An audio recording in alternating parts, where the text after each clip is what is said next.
आज के लेक्चर में हम बात करेंगे कि अगर हमारे पास एक ईआर डायग्राम गिवन है तो उस ईआर डायग्राम को हम कैसे कन्वर्ट कर सकते हैं एक रिलेशन के अंदर या टेबल के अंदर। ईआर डायग्राम को रिलेशन या टेबल में कन्वर्ट करने के लिए टोटल है 7 स्टेप्स। आज के लेक्चर में हम 2 स्टेप्स को पढ़ेंगे, स्टेप नंबर 1 और स्टेप नंबर 2। तो स्टेप नंबर 1 कहता है अगर मेरे पास एक स्ट्रॉन्ग एंटिटी टाइप गिवन है तो उसको हम कैसे कन्वर्ट करेंगे रिलेशन या टेबल में। हम एग्जाम्पल के लेके चलते हैं। हमारे पास एक एंटिटी टाइप है एम्प्लॉय, ठीक है। उसके एट्रीब्यूट्स हैं एम्प्लॉय नंबर, उसके बाद है नेम एक कंपोजिट एट्रीब्यूट है तो इसके 3 सब पार्ट है हमारे पास। ये है फर्स्ट नेम, मिडल नेम और लास्ट नेम। उसके बाद एक एट्रीब्यूट और मानते हैं multi valued attribute phone number, ठीक है। तो ये हमारे पास है एम्प्लॉय एंटिटी टाइप, ये कहलाएगी स्ट्रॉन्ग एंटिटी टाइप। अब स्ट्रॉन्ग एंटिटी टाइप क्या होती है? स्ट्रॉन्ग एंटिटी टाइप वो है जिसके अंदर एक प्राइमरी की एग्जिस्ट करती है। तो ये एम्प्लॉय नंबर है, इसके अंदर एक प्राइमरी की है एम्प्लॉय नंबर जो कि एम्प्लॉय के रिकॉर्ड को यूनिकली आइडेंटिफाई कर सकता है। तो इसीलिए हमारे पास एम्प्लॉय कहलाया है स्ट्रॉन्ग एंटिटी टाइप। अब इस स्ट्रॉन्ग एंटिटी टाइप के अंदर आप देख सकते हैं काफ़ी सारी नोटेशंस है। सबसे पहली है कि ये एक रेक्टेंगुलर बॉक्स है, उसके बाद एक ओवल सिंबल है जिसके अंदर एक एट्रीब्यूट है अंडरलाइन के साथ, दूसरा ये एक कंपोजिट एट्रीब्यूट है और तीसरा है एक मल्टी वैल्यूड एट्रीब्यूट। तो इन सारी नोटेशंस को ही हमें कन्वर्ट करना होता है एक रिलेशन या टेबल में। उसको कन्वर्ट करने के लिए हम सबसे पहले बनाते हैं इस एंटिटी टाइप का स्कीमा बेसिकली होती है हेडिंग। तो ये है एम्प्लॉय। अब कन्वर्ट करने के लिए सबसे पहले जो हमारे पास सिंपल एट्रीब्यूट हैं, सिंपल एट्रीब्यूट वो होते हैं जिनको हम फर्दर पार्ट में डिवाइड नहीं कर सकते। जैसे ये एम्प्लॉय नंबर है, इसको फर्दर पार्ट में डिवाइड नहीं कर सकते, तो इनको जो सिंपल एट्रीब्यूट हैं उनको हम एज इट इज़ ही लिख लेते हैं। तो ये है हमारे पास एम्प्लॉय नंबर, ये प्राइमरी की है। उसके बाद जब बात आती है कंपोजिट एट्रीब्यूट की, तो कंपोजिट एट्रीब्यूट को हम डायरेक्ट स्कीमा में नहीं लिखते। उसके जो सब पार्ट्स हैं सिंपल एट्रीब्यूट, उनको हम कंसीडर करते हैं स्कीमा में। तो इस नेम के सिंपल एट्रीब्यूट हैं ये फर्स्ट नेम, मिडल नेम और लास्ट नेम, इनको हम कंसीडर करेंगे स्कीमा में। तो ये है first name, middle name, last name. अब सबसे पहले सिंपल एट्रीब्यूट था उसको लिख लिया, कंपोजिट एट्रीब्यूट के जो सब पार्ट्स थे सिंपल एट्रीब्यूट उनको हमने लिखा। अब बचा है मल्टी वैल्यूड एट्रीब्यूट। कभी भी मल्टी वैल्यूड एट्रीब्यूट को डायरेक्ट स्कीमा में नहीं लिखते। अब इसके साथ क्या करना है ये हम आगे के लेक्चर्स में पढ़ेंगे कि मल्टी वैल्यूड एट्रीब्यूट को स्कीमा में कैसे कन्वर्ट करते हैं। तो जब हम एक एंटिटी को कन्वर्ट कर लेते हैं स्कीमा में तो इसी को हम बनाते हैं रिलेशन या टेबल। मीन इसी को हेडिंग को उठाते हैं, इस हेडिंग के बेस पे ही हम डेटाबेस में एक्चुअल टेबल क्रिएट करते हैं, ठीक है बात। तो एक बार वो देख लेते हैं कि जब हमारे पास एक ईआर डायग्राम है उसमें डिफरेंट नोटेशन है, मेनली स्ट्रॉन्ग एंटिटी टाइप की बात कर रहे हैं, तो जो सिंपल एट्रीब्यूट है उसको लिखेंगे, कंपोजिट के जो सब पार्ट हैं सिंपल एट्रीब्यूट उनको लिखेंगे, मल्टी वैल्यू एट्रीब्यूट को यहाँ नहीं लिखेंगे, लेकिन इसको हम कंसीडर करेंगे। वो कैसे करेंगे आगे के लेक्चर में देखेंगे। तो ये एक स्कीमा है, इसी स्कीमा को हम एक्चुअल टेबल में इम्प्लीमेंट करते हैं। तो ये है स्टेप नंबर 1। अब आता है स्टेप नंबर 2। स्टेप नंबर 2 कहता है अगर मेरे पास ईआर डायग्राम में एक वीक एंटिटी टाइप है उसको कैसे कन्वर्ट करेंगे हम एक टेबल में या रिलेशन में। तो यह है स्टेप नंबर 2। स्टेप नंबर 2 है वीक एंटिटी टाइप के रिगार्डिंग, ठीक है। तो सबसे पहले बात याद रखने वाली ये है कि अगर मेरे पास ER डायग्राम में एक वीक एंटिटी टाइप है, वो कभी स्ट्रॉन्ग की तरह अकेली नहीं होगी। वीक एंटिटी टाइप जब भी होगी वो किसी दूसरी स्ट्रॉन्ग एंटिटी टाइप के साथ एक रिलेशन में पार्टिसिपेट करेगी, तभी वो ER डायग्राम में शो हो सकती है। तो हम मान के चलते हैं, मेरे पास दोबारा से हम मानते हैं कि ये मेरे पास एक स्ट्रॉन्ग एंटिटी टाइप है एम्प्लॉय। इसके एट्रीब्यूट हैं एम्प्लॉय नंबर, दूसरा है नेम, 3 पार्ट हैं, फर्स्ट नेम, मिडल नेम और लास्ट नेम। ठीक है, अब ये तो हो गई स्ट्रॉन्ग एंटिटी टाइप। जो वीक एंटिटी है वो इसके साथ एक रिलेशन में पार्टिसिपेट करेगी। हम मान लेते हैं हमारे पास एक वीक एंटिटी टाइप है डिपेंडेंट।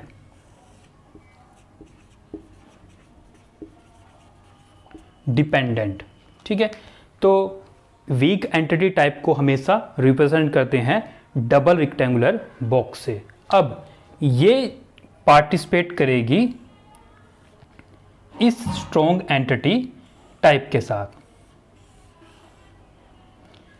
तो जब कभी एक वीक एंटिटी टाइप होगी वो किसी स्ट्रॉन्ग एंटिटी टाइप के साथ एक रिलेशन में पार्टिसिपेट करेगी, और वो रिलेशन हमारे पास कहलाएगा आइडेंटिफाइंग रिलेशनशिप।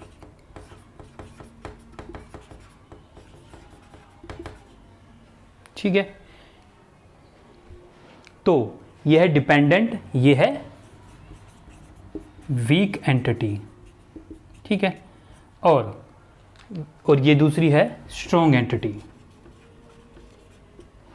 तो कोई एंटिटी वीक एंटिटी कब कहलाएगी?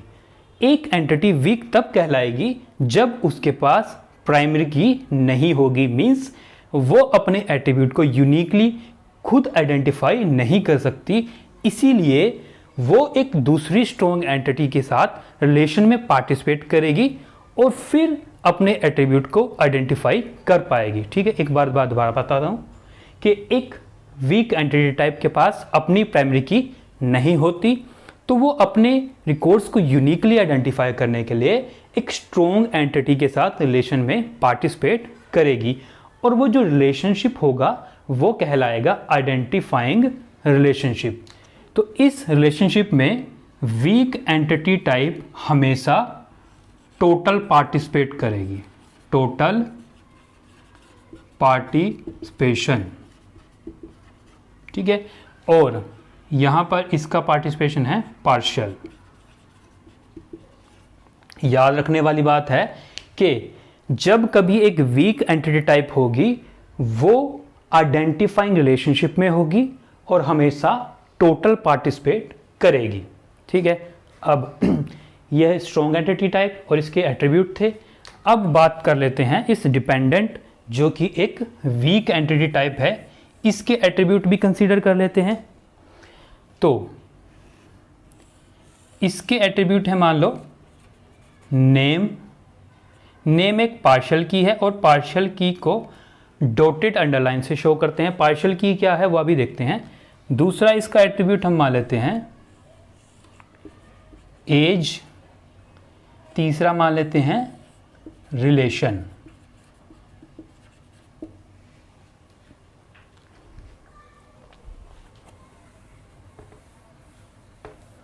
अब लास्ट इससे पहले हमने देखा था अगर स्ट्रॉन्ग एंटिटी टाइप है तो उसके जितने भी नोटेशंस थे उसको हमने रिप्रेजेंट कर लिया था एक स्कीमा में। तो इसी तरह से इसकी स्कीमा की नोटेशन बन जाएगी हमारे पास employee number, first name, middle name और लास्ट नेम। ठीक है, तो ये रिलेशनशिप के इधर थी स्ट्रॉन्ग एंटिटी, इसके जितने भी नोटेशंस थे उसको हमने रिप्रेजेंट कर दिया इस स्कीमा में। ठीक है, अब हमारे पास इस ER डायग्राम में एक बची है डिपेंडेंट एंटिटी, उसके एट्रीब्यूट और ये एक आइडेंटिफाइंग रिलेशनशिप। अब इसको भी हमें रिप्रेजेंट करना है with the help of relation और टेबल। तो सबसे पहले वही करेंगे कि इसका भी हम क्या बनाएंगे, एक हेडिंग और स्कीमा।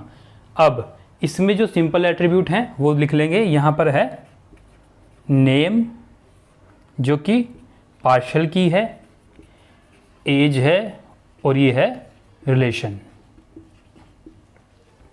अब तो जब कभी हमारे पास एक वीक एंटिटी टाइप होगी, उस वीक एंटिटी टाइप के स्कीमा में हम एक एक्स्ट्रा एट्रीब्यूट और ऐड करेंगे जो होगा स्ट्रॉन्ग एंटिटी टाइप का प्राइमरी की।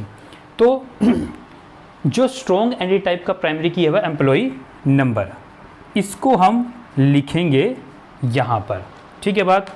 तो इसको हमने कन्वर्ट कर लिया स्कीमा में, और जो स्ट्रॉन्ग एंटिटी टाइप का प्राइमरी की था उसको भी हम इंक्लूड करेंगे वीक एंटिटी टाइप में। ठीक है। अब ये डिपेंडेंट भी हो गया, यहाँ पर इसके एट्रीब्यूट भी आ गए। अब बचा ये आइडेंटिफाइंग रिलेशनशिप।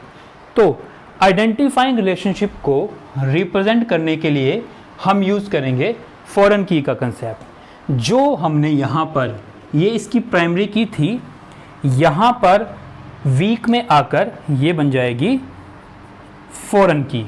ठीक है। क्या कहा मैंने, जो स्ट्रॉन्ग एंटिटी की प्राइमरी की थी हमने वीक एंटिटी में ऐड किया, यहाँ पर आकर ये बनेगी फॉरेन की, और ये रेफर करेगी स्ट्रॉन्ग की प्राइमरी की को। ठीक है बात। पहला स्टेप था कि जो इसकी प्राइमरी की थी वीक एंटिटी के स्कीमा में ऐड किया, यहाँ पर ये फॉरेन की बनी और रेफर कर रही है स्ट्रॉन्ग की प्राइमरी की को। तो ये जो फॉरेन की रेफर कर रही है प्राइमरी की को, यही है इस आइडेंटिफाइंग रिलेशनशिप के रिप्रेजेंटेशन। ठीक है बात। दो, जब कभी हमारे पास एक वीक एंटिटी टाइप होगी, वो स्ट्रॉन्ग के साथ रिलेशन में पार्टिसिपेट करेगी टोटली। ठीक है। अब इसको टेबल में रिप्रेजेंट करने के लिए जो स्ट्रॉन्ग है उसके तो सारे सिंपल एट्रीब्यूट लिख लेंगे हम। ठीक है। वीक के सिंपल एट्रीब्यूट लिख लेंगे और इसकी प्राइमरी की को ऐड करेंगे यहाँ पर, ये फॉरेन की बन जाएगी और रेफर करेगी स्ट्रॉन्ग की प्राइमरी की को। तो ये सारी की सारी ER डायग्राम की नोटेशन हमारे पास है ये। ठीक है। तो जब कभी हमारे पास वीक एंटिटी टाइप होगी, उसको हम रिप्रेजेंट करेंगे with the help of foreign की कंसेप्ट। ठीक है बात। तो ये हमारे पास रिप्रेजेंटेशन थी कि अगर हमारे पास एक वीक एंटिटी टाइप है तो वो कैसे इस रिलेशनशिप में पार्टिसिपेट करेगी। अब हम बात करते हैं कि अगर मेरे पास ये पार्शियल की है, ये क्या है। पार्शियल की का मतलब है अगर ये मेरे पास टेबल है वीक एंटिटी टाइप का, यहाँ पर है नेम, एज और रिलेशन। नेम है मान लो A, B, C और D, मान लो ये भी A ही है। एज है 20, 40, 10, 30।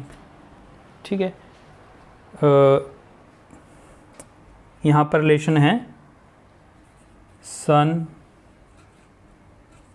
वाइफ, ये भी सन है मान लो और ये भी वाइफ है। ठीक है। अब आप देख सकते हैं ये एक वीक एंटिटी टाइप है, इसके अंदर ये जो नेम था ये था पार्शियल की। अब यहाँ पर नेम A है, ये भी A है, तो इस अकेले नेम की हेल्प से मैं रिकॉर्ड को यूनिकली आइडेंटिफाई नहीं कर पा रहा था। तो हमने क्या किया था, जो स्ट्रॉन्ग एंटिटी थी उसके प्राइमरी की को हमने लिखा यहाँ पर। ठीक है।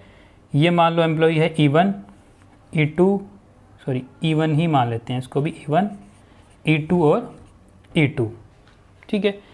और ये एट्रीब्यूट हैं स्ट्रॉन्ग एंटिटी में employee number, first name, middle name, और लास्ट नेम। एम्प्लॉय है E1, E2 और E3। First name X, Y, Z, A, B, C, P, Q, R।